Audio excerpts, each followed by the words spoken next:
Hey friends, it's time to take a risk on yourself. This Aries New Moon isn't just your usual reset.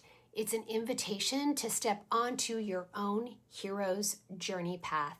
We have the Aries New Moon on April 17th at 28 degrees, right after the sun meets Chiron the day before. And after sitting with this in our Wise Women's Circle this morning, I can feel how potent and powerful this moment really is. It's not just your usual setting intentions for a new beginning. This is about who you are becoming because of everything you have already been through. The questions and themes that kept kind of coming up were around things like, where am I not fully standing in myself? And where am I still keeping the peace with good intention, but ultimately and possibly at my own expense? And where am I being called now based on everything I've lived through, learned, and healed through? Because this moment is right on time. It's built on your entire journey so far. And for those of us with Chiron in Aries, we're at the end of a very long healing journey. And if this is you, I'm sure you're feeling emotions and the significance of this moment. And this connects so deeply to what I've been sharing about the inner authority wound in relationships. Because Aries is asking, can you lead yourself now in a new way? And not from reaction, but from a new truth. Even if that's uncomfortable and even if it changes things. And that Chiron Sun conjunction the day before the new moon, the Sabian symbol is, through imagination, a lost opportunity is regained. I use Dane Rudyard's book, An Astrological Mandala. And this feels perfect because, yes, something may have been lost in the past. Maybe your voice, maybe your confidence, maybe your sense of self in your relationships.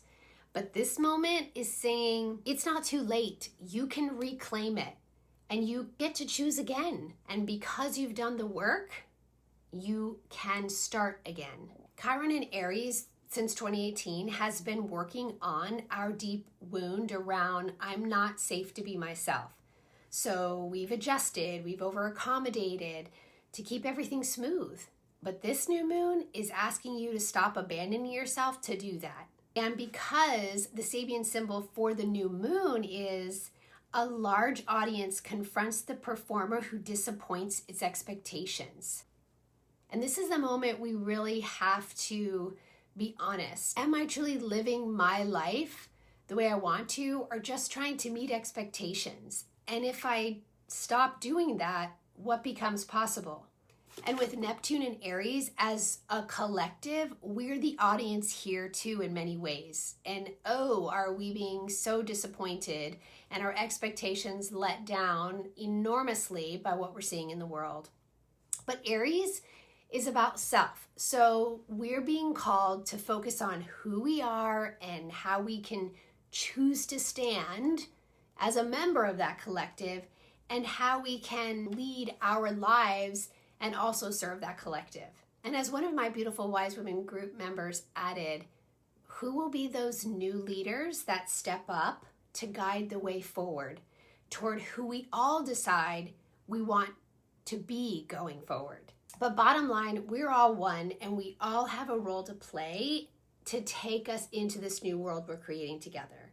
Okay, let me get back on track. This is where Saturn in Aries work comes in.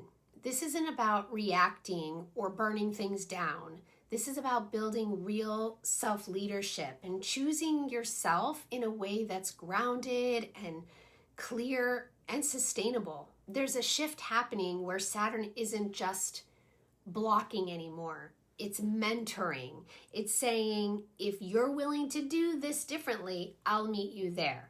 I'll support you.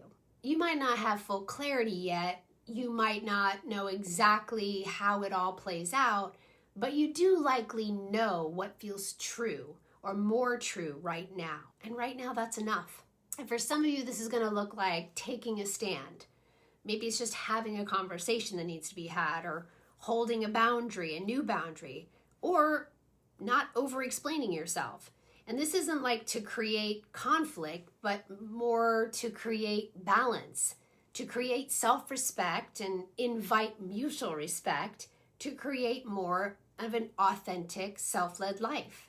Okay, I want to tell you about the cards. What I love about our circle today and every day is that every time we have this great meeting and then I pull cards, they always, always, always beautifully affirm the conversation that we just had. So we'll have this like great conversation and then pull cards, and the universe always like validates and affirms everything, that we're right on time and supported while we're also supporting each other.